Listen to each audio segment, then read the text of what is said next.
And we continue at 1:07 in the afternoon. Talk Radio 790 KABC, the John Phillips Show. Broadcasting live from the Morongo Casino Resort and Spa Living Room Studios. Mr. Randy Wang's at the sports desk in Culver City. John, at a press conference this morning talking about the September jobs report, President Joe Biden was asked why most Americans do not feel the positive effects of Bidenomics, and the president had what can only be described as a Mitch McConnell moment.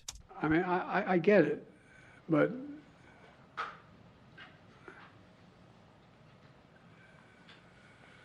if you just listen to what's going on around the world. That may have lasted just as long as Mitch McConnell's freeze.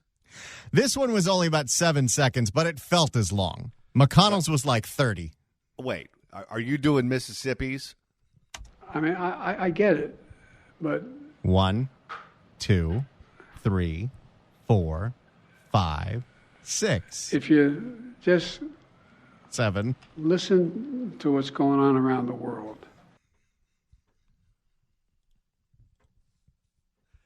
Is anyone in our government under the age of 80? No. And then we went to sleep.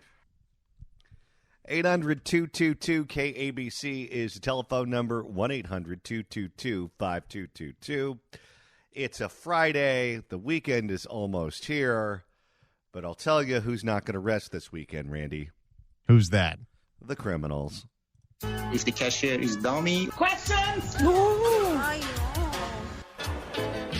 Thankfully, we have the KABC Crime Blotter to keep an eye on those sons of bitches. That's right. The newest thing, smashers and grabbers targeting pharmacies in the San Fernando Valley so they can get their hands on some oxys. Well, then where are the rest of us supposed to get our Lipitor?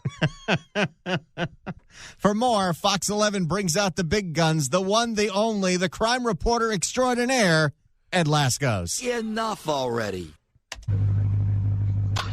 They smashed through the front window, then cut through the security gate, sounding the alarm.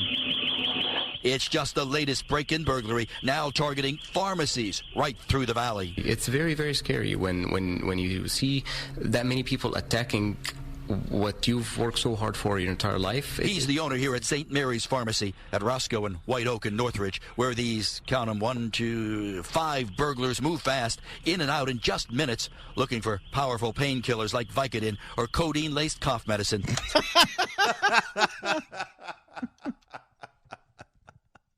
I love how fast we go from Vicodin to cough medicine. Looking for powerful painkillers like Vicodin or codeine-laced cough medicine. Oh, that's that lean. Why are they smashing up all of the pharmacies here? Don't they know they can just go on one of those 3-night cruises to Ensenada and you can buy them out of Pez dispensers? Apparently this is easier. Looking for powerful painkillers like Vicodin or codeine-laced cough medicine. Those drugs not here, so they ransack the place instead. They didn't find their drugs, so they trashed the place. What is the message they're trying to send?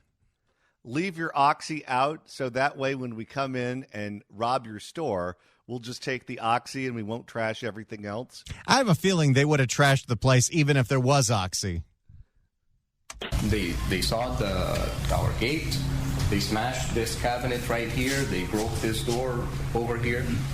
Yeah, and just a huge mess. LAPD now confirming this burglary connected to another pharmacy hit overnight, this one in Pacoima, where they do get away with prescription drugs, and it's the same MO here too, smashing a window, cutting off a lock. And we know investigators are working to see if yet a third pharmacy hit in Valley Village is also tied to this crime spree. They're doing a whole triangle here. They're going East Valley, North Valley, West Valley. They're treating the pharmacies the way they used to treat the 7-Elevens. Well, they already robbed all of those. If the cashier is dummy. They've already got a lifetime supply of cigarettes and lottery tickets they've stolen from 7-Eleven. Now they need to up the ante. Now they need their Vikes. Okay, think about being the proprietor of one of these pharmacies, because these are independent pharmacies that they're hitting. They're not hitting the ones in the Walmarts or the Albertsons, correct? That's right. Okay. So you go to school, you get your bachelor's degree in whatever it is that you get your bachelor's degree in, and you say to yourself, you know what, I feel like I'm a whiz with chemistry. Why don't I go get my doctorate in pharmacy studies, and become a pharmacist. So you are a bona fide doctor. You have a doctorate, and you're also a business person. And you say, I think I'm going to hang this shingle in my neighborhood and become my neighborhood pharmacist. So not only can I use my education to pay my own bills, I can help out my community in the process, and I can be a business person. You then start said business. You sell drugs to your local neighbors. Everything's working out okay.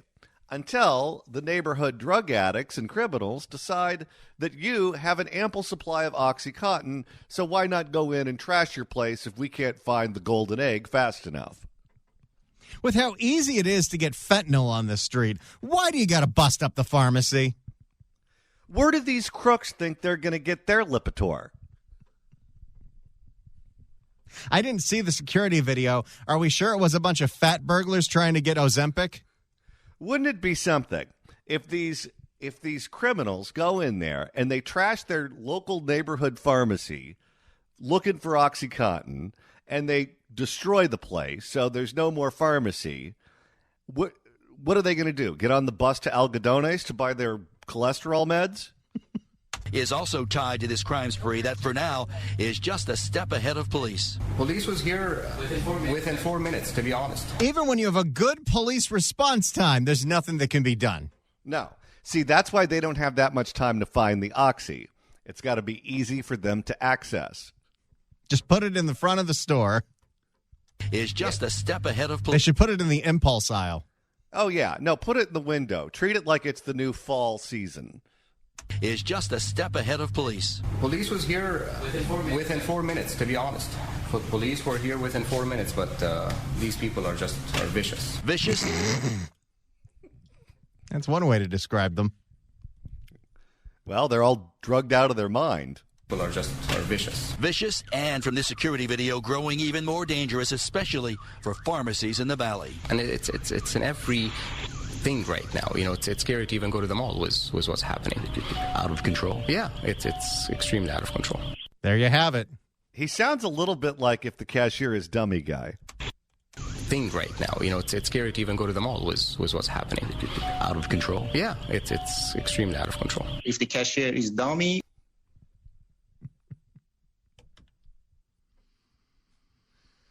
I don't know what you do if you're a pharmacy. I mean, we heard from these proprietors of businesses in Oakland where they essentially treat their businesses like it's a castle in medieval Europe, where you have the drawbridge and the moat and 7 layers of defense before people can enter.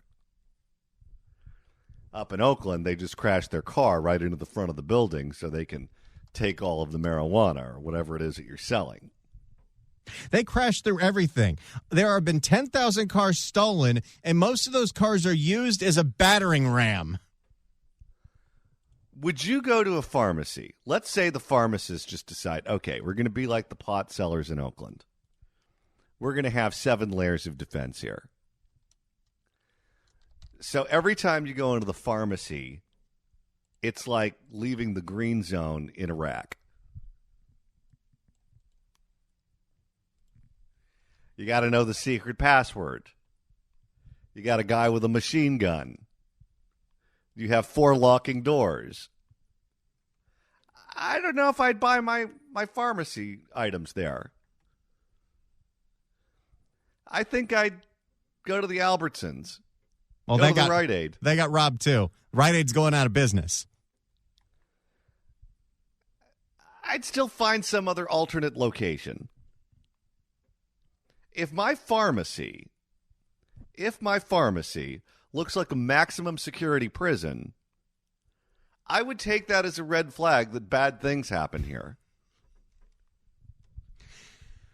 John, we have a late addition to the Crime Blotter. Yet another restaurant in Oakland just closed because of crime. Another one? Everyone in Oakland's going to start to get real skinny. For more, here's KPIX.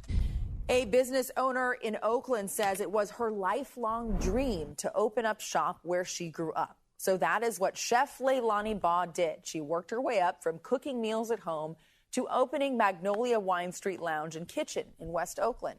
But now, she says, she has no choice but to walk away from her dream and close.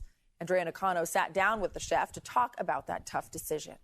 Chef Leilani Baugh named her restaurant Magnolia Street Wine Lounge and Kitchen after the street of her childhood home. It's hard because I grew up here. And so this is like my baby. Chef Leilani learned how to cook. Your baby is getting abused. Yeah, no kidding. Chef Leilani learned how to cook from both of her grandmothers and serves up soul food dishes with an Asian twist. Every single restaurant that closes in Oakland sounds like they have incredible food. Oh, yeah. What's that Guy Fieri show on the Food Network? Diners, drive-ins, and dives? Yeah, they sound like shows, they're restaurants that would be featured on that. She says just in the last year, her business plummeted. Her sales are just a third of what they used to be. What could have changed in the last year, I wonder? It's almost like they elected a brain-dead mayor. And a brain-dead district attorney. Quite frankly. I don't have a drop of Shang Tao yet, but I'm going to need one soon. I think things started declining maybe about 6 months ago. And it was like, oh, okay, it's Friday. You know, we're not even like, no one is coming for Fish Fry Friday. What's going on? She's even got the alliteration down for Fish Fry Friday, and no one showed up. Oh, now she's making me hungry. With a following of loyal customers, she tried to hang on for as long as she could. We should have probably closed like 2 months ago. That's the moral of the story.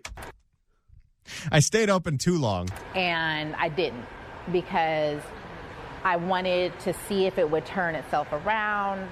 But in the end, she says crime in Oakland drove her customers away. My patrons don't feel safe. Not necessarily not safe coming here, but they don't feel safe coming to Oakland. While Chef Leilani still has a successful catering business, she was hoping to be part of the change to revive Oakland. There's this rich history of culture and music that we're trying to bring back, and we can't. So it's like, I always say, you know, Oakland, I love you, but you don't love me.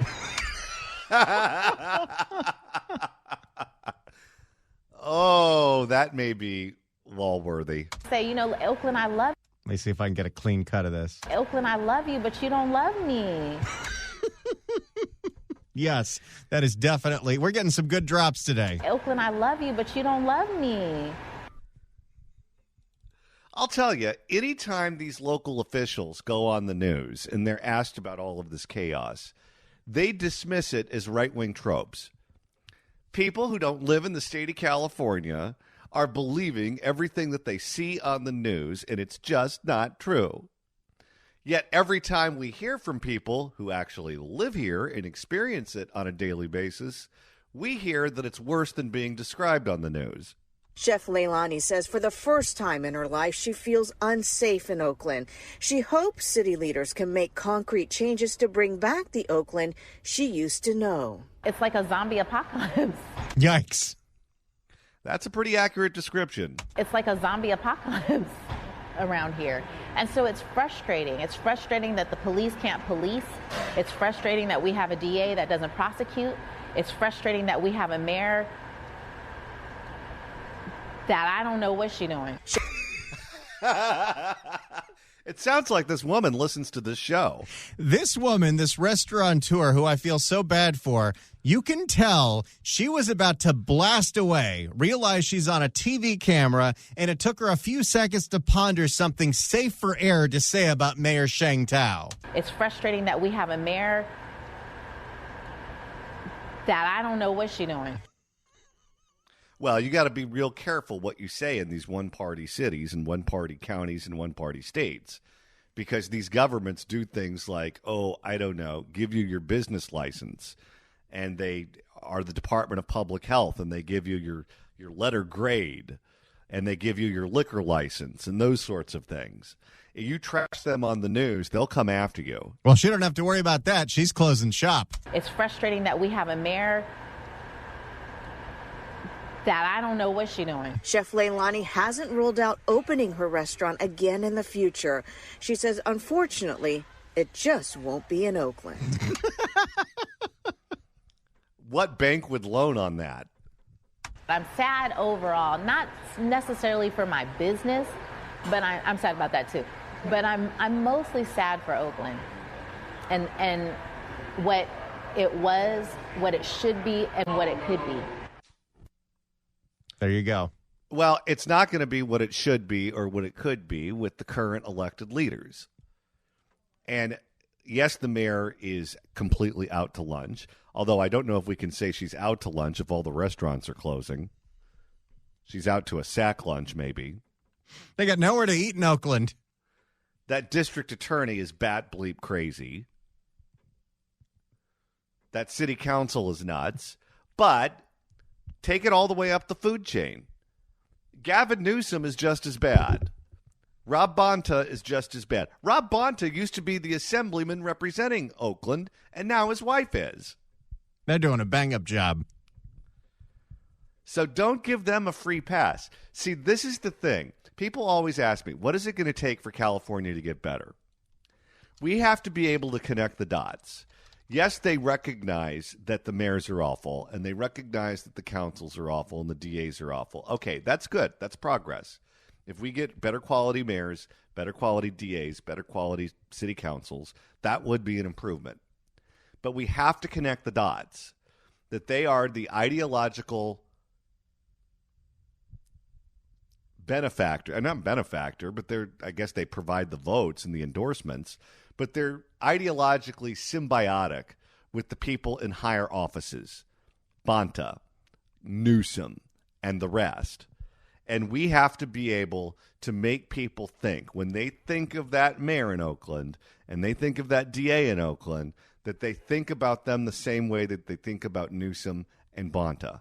Because they're the same people, they're cut from the same cloth, they believe in the same things. And if you believe that mayor of Oakland is a failure and her policies are failing, and you believe that the DA is a failure and her policies are failing, then the next step is believing that Newsom is a failure and Bonta is a failure. Oakland, I love you, but you don't love me. The woman speaks the truth. If you'd like to email the show, you can do so at johnnydon'tlikeshow@gmail.com. That's johnnydon'tlikeshow@gmail.com. And Randy, if you want to do something on your phone other than send emails while you're driving, you can listen to us. That's right. It's never been easier. Download the brand new KABC app. Search KABC AM or 790 KABC in the Apple App Store or the Android Store, and download this app that makes it so easy to do CarPlay, listening to podcasts of this show, and listening live. In fact, you can listen live noon to 3 on the KABC app. Then at 3:01, you can listen to the podcast of the show of all the hours that you've missed. So you're getting all the content before 3 o'clock and all the content after 3 o'clock. In other words, I've received things on both ends. The Fix California Hour continues in moments, but right now it's time for headlines. It is our pleasure to welcome our next guest to the program. She is a member of the Venice Neighborhood Council. She's also a contributing writer to City Journal. Soledad Ursua. Soledad, welcome. Hi, happy Friday. Happy Friday to you.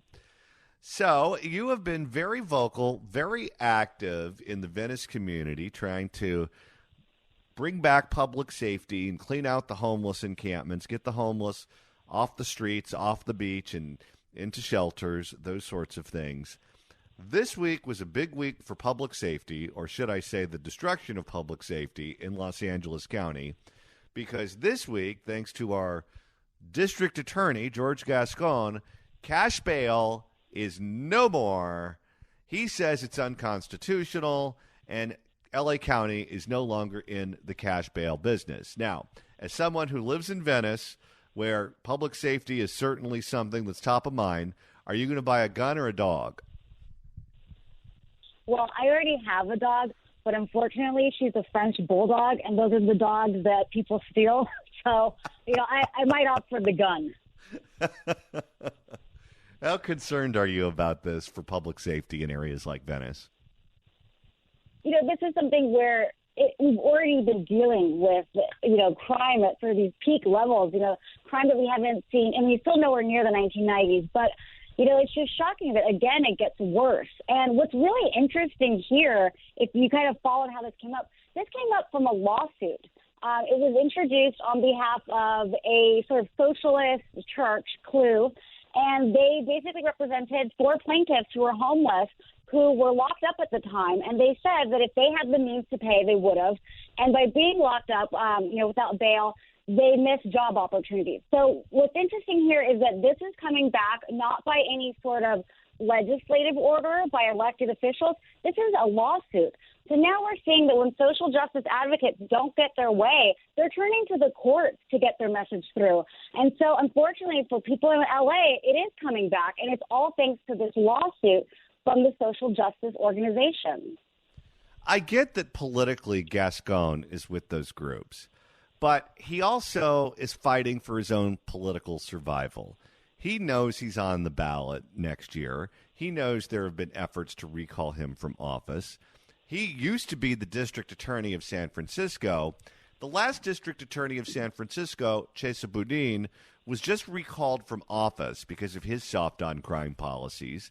And one of the main issues in that campaign was that he got rid of cash bail. They're more left-wing than we are in San Francisco, and still, voters in San Francisco said, we're not putting up with that. It's time for you to go. Gascon, I'm sure, followed that race, followed what happened up there. Wouldn't you think he wouldn't go down that road, if anything, for his own survival? You know, it's very different because when you look at San Francisco, what benefited them was that it was just much smaller in size. And really the recall was really pushed through by the Asian community that was very organized. I don't know why, look at LA County. It's just so hard to recall a county elected official. We have 10 million residents, and we've seen, there's 2 failed recall Gascon attempts. It's very hard to outsee the incumbent. So, he seems to be sticking his course. And remember, he's not really the one that brought this back. He is a proponent of it. So you can't really blame it on him. What we really should be blaming it on are some of the cowardly elected officials that did not show. Because when the judge made this ruling, the judge literally implored elected officials to come and defend the cash bail system. The judge invited Mayor Karen Bass. The judge invited, Sheriff Luna, LAPD Chief Moore, and all of the county supervisors. Not one elected official decided to show up in court to defend the merits of the cash bail system. And without the absence of any kind of defense, the judge ruled in the favor of the activist organization, and that's what set it off. So if LA County and city officials or residents are very upset, be upset at your cowardly elected officials. Where was Mayor Bass? Why couldn't she go and defend it? So it's not just Gascon. It's all of them. They are all awful. Sheriff Luna and Chief Moore have recently made statements citing their concerns. But why didn't they go show up? So these are just these cowardly elected officials who, are trying to save face now. I think they're afraid of offending their colleagues. I think that there are many of them who know better. There are many of them who know that this is going to be destructive to public safety. But if you're Karen Bass, you don't want to agitate the crazy train wing of the LA City Council. If you are Sheriff Luna, you don't want to upset Holly Mitchell, who would go off on you at the next meeting. You just want to follow the path of least resistance. But if you follow the path of least resistance, you're just one of the sheep. You're just leading all of us to slaughter. And I would say in this case, they are all guilty. They're all involved. Their no-show and their cowardliness has really set this all off. Yesterday, I just got back from a work trip. I was in Austin, and I went to Target. I had to just get a few things, and I go into the aisle to get shampoo, and everything's locked up behind a plexiglass. And, I didn't feel like, finding an associate, tracking someone down. And, I would have bought something, but it discouraged me. So what we see is that these plexiglass options, it discourages both shoplifting and actual shopping because I just didn't feel like doing it. And this was in Culver City at the Westfield Mall. I'm just shocked to see that everything is locked up behind plexiglass. I think from now on, I'm just going to have to order everything from Amazon. Starting last year, my neighborhood Rite Aid, everything was locked up, and now the Rite Aid is out of business. And it's funny, I haven't seen anything written about it in the paper saying that homelessness and rampant crime is the cause for my Rite Aid being closed. All they do is you see something in the business page about, oh, Rite Aid's having some tough financial times, so they're closing some of their locations. And, oh, guess what? So is CVS. But they never connect the dots and say the first step is they start getting a bunch of items stolen. The second step is they put everything behind plexiglass, so it becomes a huge pain in the ass to shop there. And the third step is they close it down, and you no longer have a neighborhood Rite Aid to shop at. That is the evolution of how this works. And, I mean, everyone is just a reality denier in this sense. Yeah, I've seen some photos of San Francisco where there's homeless people and they have they're selling shampoo and conditioner and all of these items on the street. You're like, where did they get that from? How can they offer such great deals? You know, it's lawlessness throughout all of California, and our elected officials just fail to admit any of this. And it's the residents who suffer. It's the business owners. You know, this was a Target that I went to. Think about what a small business is going through. Target has much more resources than a small local business. So what we've done is we've just really killed off, you know, any of the small bodegas, the small shops. So, you know, I can't even imagine what, you know, think about, you know, in COVID, we shut down the small businesses, you know, 3 different times. Now we're shutting them down, but it's due to crime. And so it's just been a disastrous environment here.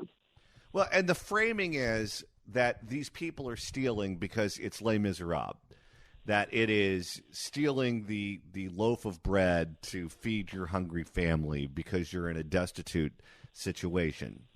But the reality is you look at the items, you talk to people who work at these Rite Aids and CVS's and Albertsons and whatever. It's not those subsistence items that are being stolen. They're stealing cigarettes.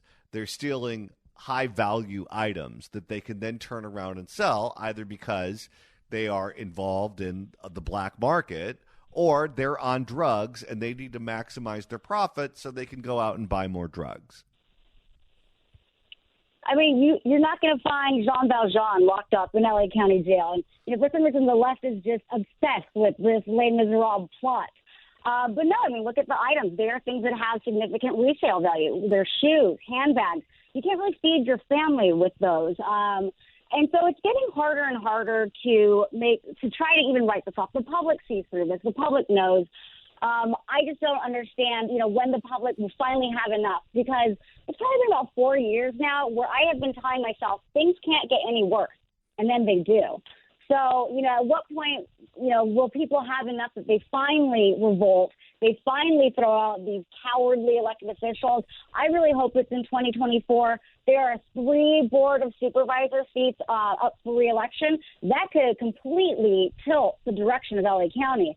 You know, DA Gaston, hopefully he is thrown out. So it really is up to the voters. It's going to take the voters to come out strong and really shape the face of LA. And it's really up to them. So I think it's just, you know, people have got to finally put their foot down. Here's one I haven't seen answered before. How do you feed your family a catalytic converter? Yeah, I'm not sure. You know, don't park, if you have a Prius, don't park your car on the streets of Venice, because it's not going to turn on when you go find it the next morning. Yeah, and if you try to feed your family a catalytic converter, you might need some catch-up. Well, I don't know if you saw in the carjacking of Representative Cuellar, did you see that the carjackers, they took his sushi? So in this case, I mean, that is kind of saying that maybe he was hungry. I really want to find out what kind of sushi it was. Was it really, you know, good sushi, like sugarfish, or was this like Ralph's grocery store kind of sushi? I did not see that part of the story. They also took his sushi in addition to the car? Yes, he said that was the most shocking part, that they demanded his sushi. So that's why I want to know, what kind was it? You know, because if there's really high-end stuff, I could see that. But what if it was just grocery store? I mean, that guy was, you know, really sick. Well, what time of night was he carjacked? Because if he was carjacked late at night, my guess is the sushi was leftovers. I mean, I have more questions now. You know, I need to know more about all of this. Yeah, no kidding. It's amazing how many elected officials have been carjacked. Not just Cuellar. Remember Don Parada, the Senate President pro tem here in California? He represented a district in Oakland. Now, granted, he drove around in a car that looked like it belonged to a rapper, but he got carjacked at gunpoint in his own district. Well, I think a lot of people are getting carjacked in Oakland right about now. That's very true. It may not be as much of an anomaly as we think it is. So, what do you think? And what's interesting too? Go ahead. What we see in Venice, and it's concerning, is that some of the homeless, they're panhandling. They're asking for money, and people are getting very brazen now. They're starting to stand in the crosswalks, in the streets, and it's one of these things where you know that something's wrong. You can feel this fear. When I'm in my car and I see a man coming closer to me, to my car, I feel anxious. I feel nervous. But our elected officials are telling us not to listen to our instincts, that that's racist or it's segregationist, or xenophobic. And so we're supposed to just completely get rid of all of our natural instincts and submit to this. Because what's going to end up happening is, that's just the perfect way to get carjacked. If you are conditioned to think it's not a problem with somebody getting up to, close to your car. And so it's just these conditions that it just keeps worsening. Well, and to go back to your point about people being in traffic or obstructing the flow of traffic, it was a combination of two things, I believe. It was us allowing the homeless to take over the sidewalks, the parks, the libraries, the fill in the blanks. So they figured, why not the streets too? And it was our stupidity in legalizing jaywalking. And now, every time I go out, or either early in the morning or late at night, it's like playing a game of Frogger out there, where pedestrians just walk wherever they want to walk, and they figure that you'll slam on the brakes. I don't know if I'd want to play that game of Russian roulette with 5 bullets in the chamber, but they seem happy to do it all the time. And it's just a dangerous situation where if you're a pedestrian and you're driving down a road and you're not anticipating someone jumping out in front of you, that'll traumatize you if you run someone over and kill them. The key or the goal is to keep them out of traffic and onto the sidewalks or into the crosswalks at designated times so that they're not obstructing traffic, they're not standing in front of moving vehicles, because that is a recipe for disaster, but our elected officials don't even want to do that.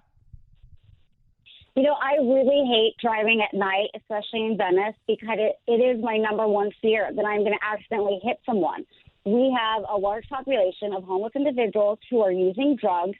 They are, not paying attention to traffic. They're running out into the street. It's very dark in Venice. I have almost hit somebody a few times. And so, I just think that would be my worst nightmare. And I do think that if I did that accidentally, I think Gaston would come after me really hard. And I'd be serving this incredible sentence behind bars. But it's just this culture where, we've allowed this. And the more you tolerate, the more of this behavior you attract, unfortunately.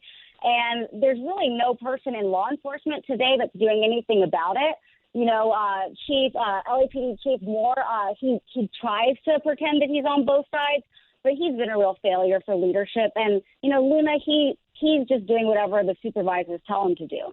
So, unfortunately, we don't have any sort of, pro-law enforcement, official today. And that's really sad because it is creating very dangerous conditions for the residents and even for the homeless. They've been allowed to do this, and they will continue to act this way. And sadly, and this is all according to LASA, transportation is the number 3 cause of death among homeless individuals.